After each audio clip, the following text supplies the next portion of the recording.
Salute Bharat. നമ്മളോടൊപ്പം മുതിർന്ന മാധ്യമപ്രവർത്തകൻ എ ഹരികുമാറാണ്. സാർ, സ്വാഗതം.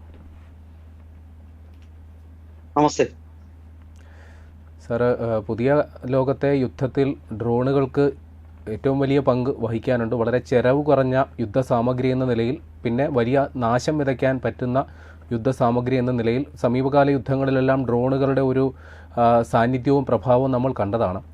പക്ഷേ ഇതിൽ പുതിയ പുതിയ സാങ്കേതിക വിദ്യകൾ അനുദിനം ഓരോ ദിവസവും വന്നുകൊണ്ടിരിക്കുന്നു. ഇവിടെ അമേരിക്കയ്ക്ക് പോലും സാധിക്കാത്ത സാങ്കേതിക വിദ്യ, പ്രത്യേകിച്ച് മെഷ്ഡ് ടെക്നോളജി, ആ സാങ്കേതിക വിദ്യയിൽ ഇന്ത്യ വലിയ കുതിച്ചുചാട്ടം ഉണ്ടാക്കിയിരിക്കുന്നു എന്ന് വാർത്തകൾ വരുന്നു. എന്താണ് സാർ അത്? തീർച്ചയായിട്ടും പ്രേം പറഞ്ഞതുപോലെ ആധുനിക യുദ്ധത്തിൽ ചെലവ് കുറവും എന്നാൽ പ്രഹരശേഷി കൂടുതലുമായിട്ടുള്ള ഡ്രോണുകൾ ഇപ്പോൾ ജയപരാജയങ്ങളെ നിർമ്മിക്കുന്ന നിർണായക ഘടകമായിട്ട് മാറിക്കഴിഞ്ഞിരിക്കുകയാണ്. ഡ്രോണുകൾ പലതരത്തിലുണ്ട്. സാധാരണ ആ തുടക്കം എന്ന് പറയുന്നത് ഈ പരമ്പരാഗത രീതിയിൽ മീഡിയം ആൾട്ടിറ്റ്യൂഡ്, അതായത് ഒരു വിമാനം പോലെ പറന്ന് സിംഗിൾ ആയിട്ട് ഒരൊറ്റയ്ക്ക് പ്രവർത്തിക്കുന്ന medium altitude long endurance drone, അതുപോലെ കുറച്ചുകൂടെ ഉയരത്തിൽ പറക്കുന്ന high altitude long endurance drone ഇവയാണ്. ഇവയിൽ നിന്നും മിസൈലുകൾ ലക്ഷ്യസ്ഥാനത്തേക്ക് വർഷിച്ചാണ് ഇത് നാശനഷ്ടങ്ങൾ ഉണ്ടാക്കുന്നത്. അതുകൂടാതെ മറ്റു രണ്ട് തരത്തിലുള്ള ഡ്രോണുകൾ കൂടി ഉണ്ട് മുഖ്യമായിട്ടും. അതായത് കാമിക്കാസെ ഡ്രോൺ, അല്ലെങ്കിൽ സൂയിസൈഡ് ഡ്രോൺ, അല്ലെങ്കിൽ ലോയിറ്ററിംഗ് മ്യൂണിഷൻ എന്നൊക്കെ പറയുന്ന ഒരു വിഭാഗം ഡ്രോൺ. അത് ആയുധങ്ങൾ ഉള്ള, അതായത് വാർഹെഡുകൾ ഘടിപ്പിച്ചിരിക്കും. അത് ലക്ഷ്യസ്ഥാനത്ത് പോയി ഇടിച്ചിറങ്ങി ലക്ഷ്യസ്ഥാനത്തെ തകർക്കും. ഇനി മൂന്നാമതൊരു കാറ്റഗറിയാണ് ഈ ഡ്രോൺ സ്വാമുകൾ. അതായത് ഒരു തേനീച്ചക്കൂട്ടം പോലെ വന്നിട്ട് ശത്രു ലക്ഷ്യസ്ഥാനങ്ങളിൽ നാശനഷ്ടം വിതയ്ക്കുന്ന ഡ്രോൺ സ്വാമുകൾ. ഈ ഡ്രോൺ സ്വാമുകൾ ഇപ്പോ മറ്റു രണ്ട് ഡ്രോണുകളെക്കാൾ, മറ്റു രണ്ട് കാറ്റഗറിയിലുള്ള, അതായത് കാമിക്കാസെ ആകട്ടെ അതല്ലെങ്കിൽ കോമ്പാറ്റ് ഡ്രോണുകളെക്കാളും ഏറ്റവും കൂടുതൽ ഭയക്കുന്ന അത് ഈ ഒരു കാറ്റഗറി ഡ്രോണാണ്. ഇത് സ്വന്തമായിട്ട് തീരുമാനങ്ങൾ എടുക്കാൻ കഴിവുള്ള, പരസ്പരം കമ്മ്യൂണിക്കേറ്റ് ചെയ്യാൻ കഴിയുന്ന ഡ്രോണുകളുടെ ഒരു കൂട്ടമാണ്. ഇത് ഒന്നോ രണ്ടോ ഡ്രോൺ വന്നാൽ ഡ്രോൺ പ്രതിരോധ സംവിധാനങ്ങൾക്ക് അതിനെ തടയാൻ പറ്റും.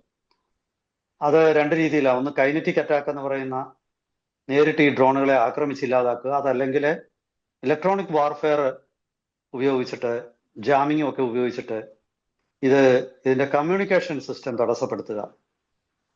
പക്ഷേ ഇതൊന്നും ഈ സ്വാമിങ് നടത്തുമ്പോഴുള്ള ഡ്രോണിന്റെ അടുക്കെ പറ്റത്തില്ല. പ്രത്യേകിച്ചും ഇപ്പോ നമ്മൾ സൂചിപ്പിച്ച മെഷ്ഡ് നെറ്റ്വർക്ക് കാപ്പബിലിറ്റി ഉള്ള ഡ്രോണുകൾ.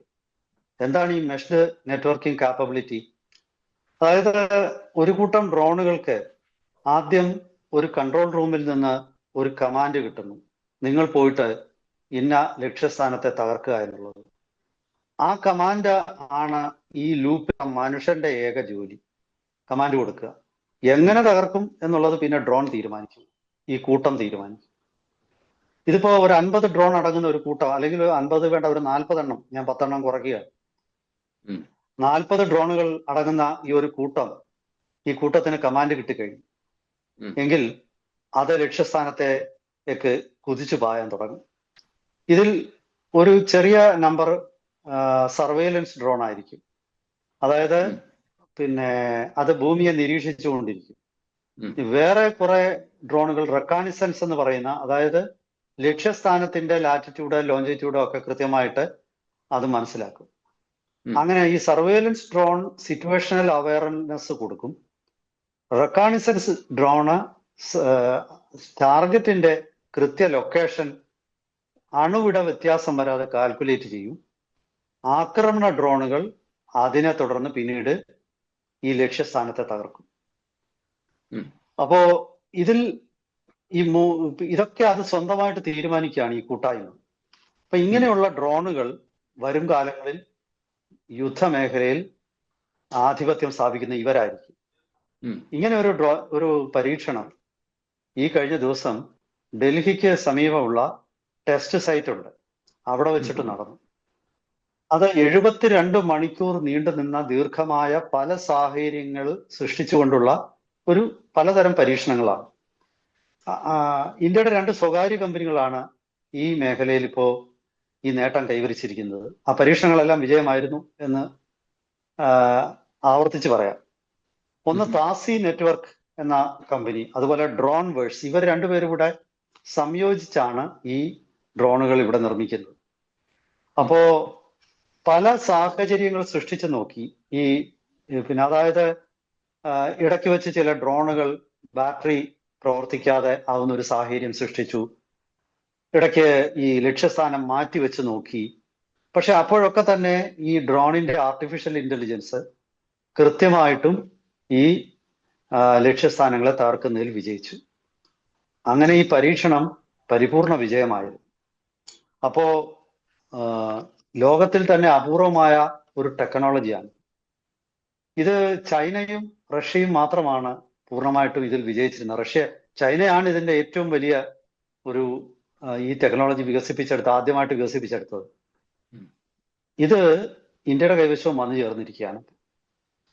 ഈ ടെക്നോളജിയുടെ ഒരു പ്രത്യേകത, ഇത്ര അധികം ഡ്രോണുകൾ ഒരുമിച്ച് വരുമ്പോൾ ജാമിങ്ങും ഇപ്പോഴത്തെ നിലയിലുള്ള സ്പൂഫിങ്, അതായത് ഇലക്ട്രോണിക് വാർഫെയർ, അത്ര വലിയ ഒരു പ്രസക്തി ഇല്ലാതായി മാറും. കാരണം ഈ ലക്ഷ്യസ്ഥാനത്തെ ഡ്രോൺ പ്രതിരോധ റഡാറുകളെയും മറ്റു സെൻസറുകളും ഒക്കെ എന്താണ് ഇവിടെ സംഭവിക്കുന്നതെന്ന് അറിയാൻ വയ്യാതെ അതിങ്ങനെ പകച്ചു നിൽക്കും. കാരണം അതിന് ഈ നിരവധി ലക്ഷ്യസ്ഥാനങ്ങൾ വരിക. അപ്പൊ ഇതിൽ ഏതാണ്, ആരെ തൊടണം എന്നൊന്നും അതിന് ഉറപ്പില്ല. അപ്പൊ അങ്ങനെയുള്ള ഒരു സംവിധാനമാണിത്. ഇത് ഈ കഴിഞ്ഞ ദിവസങ്ങളിലൊക്കെ ഒരു വലിയ ചർച്ചാ വിഷയമായിരുന്നു. അതുകൂടെ ഞാൻ പറയാം ഇതുമായിട്ട്. കാരണം ഇത്തരം ഡ്രോണുകൾ പ്രായോഗികമാണോ എന്ന് ഒരുപക്ഷെ കേൾക്കുന്ന നമ്മുടെ ശ്രോതാക്കളൊക്കെ ചിന്തിച്ചിരിക്കാം. പക്ഷേ ഈ കഴിഞ്ഞ ഒരു മാസം മുമ്പ് ഇറാൻ അമേരിക്ക യുദ്ധത്തിനിടയ്ക്ക് അമേരിക്കയുടെ ഒരു F-15 വിമാനം ഇറാന്റെ മുകളിൽ വെച്ച് തകർന്നു വീണു, ഇറാന്റെ ആകാശത്തിൽ. പിന്നീട് അമേരിക്കയുടെ സ്പെഷ്യൽ ഫോഴ്സസ് ആ പൈലറ്റിനെയും ഗണ്ണറെയും രക്ഷപ്പെടുത്താൻ അവർക്ക് കഴിഞ്ഞു. പക്ഷെ വിമാനം പൂർണ്ണമായിട്ടും ഇറാന്റെ ഭൂമിയിൽ തന്നെ തകർന്നു.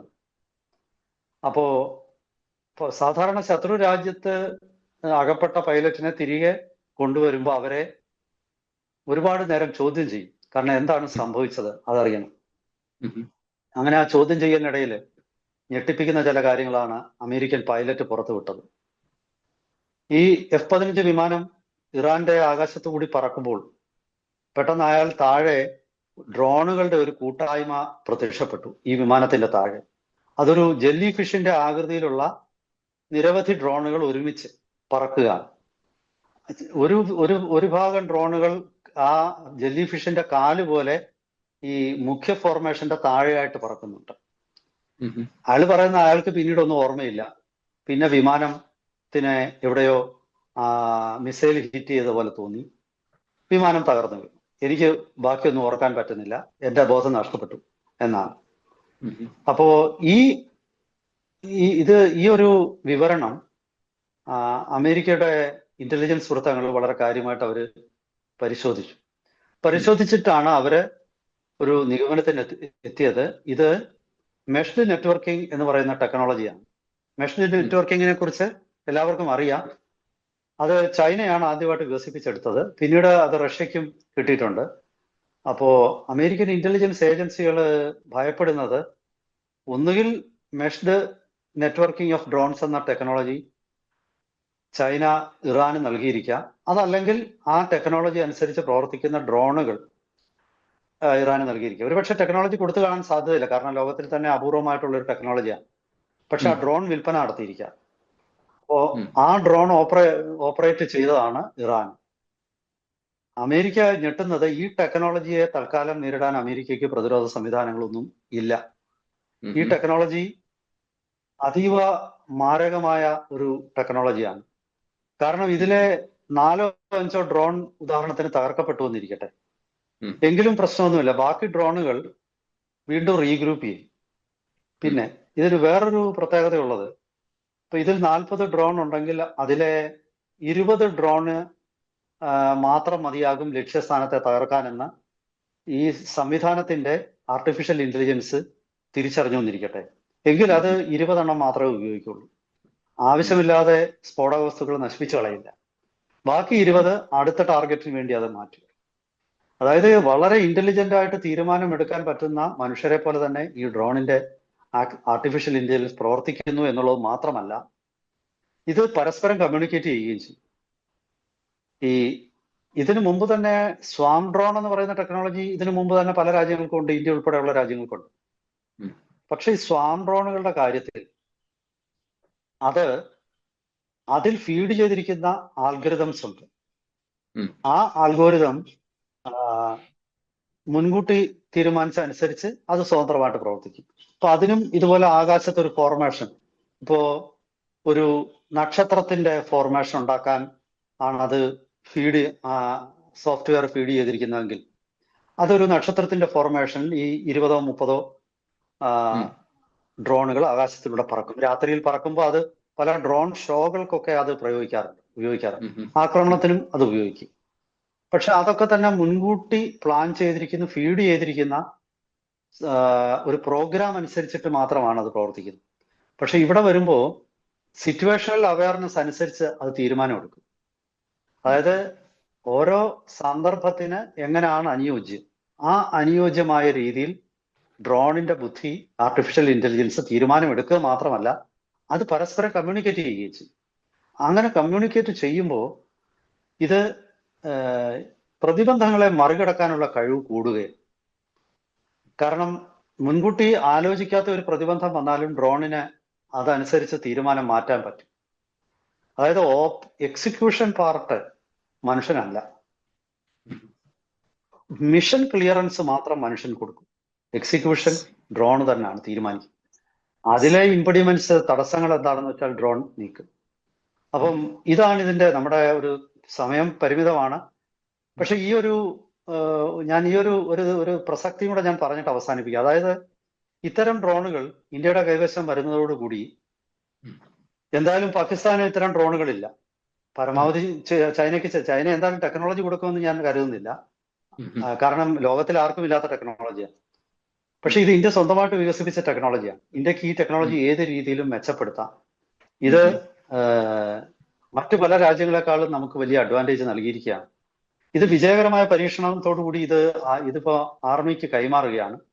ഇത് സെർച്ച് ആൻഡ് റെസ്ക്യൂ ഓപ്പറേഷൻസിലും ഉപയോഗിക്കാം. കാരണം കടലിൽ ഏതെങ്കിലും ബോട്ട് നഷ്ടപ്പെട്ടു, അങ്ങനെയൊക്കെ ഉണ്ടെങ്കിൽ ഒരു ഡ്രോൺ സ്വാം ചെന്നിട്ട് ആക്രമണം മാറ്റിയിട്ട്, ഞാൻ ആദ്യം പറഞ്ഞല്ലോ ഈ സർവൈലൻസും റെക്കോണിസൻസും, അപ്പൊ അത് രണ്ടും നടത്തുന്ന ഡ്രോണുകളെ മാത്രം വിട്ടിട്ട് നമുക്ക് ഇൻഫർമേഷൻ കളക്ട് ചെയ്യാം. എന്തായാലും ശരി, അത്ഭുതകരമായ ഒരു കണ്ടുപിടുത്തം എന്നേ പറയാവുള്ളൂ.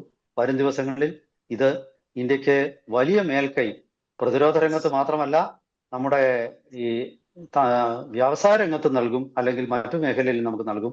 കൂടുതൽ വിവരങ്ങൾ കിട്ടുന്നതനുസരിച്ച് നമുക്ക് വീണ്ടും അപ്ഡേറ്റ്സുമായിട്ട് വീണ്ടും പ്രേക്ഷകരെ സമീപിക്കാം. ഒരിക്കൽ കൂടി എല്ലാവർക്കും നമസ്കാരം. Thank you sir.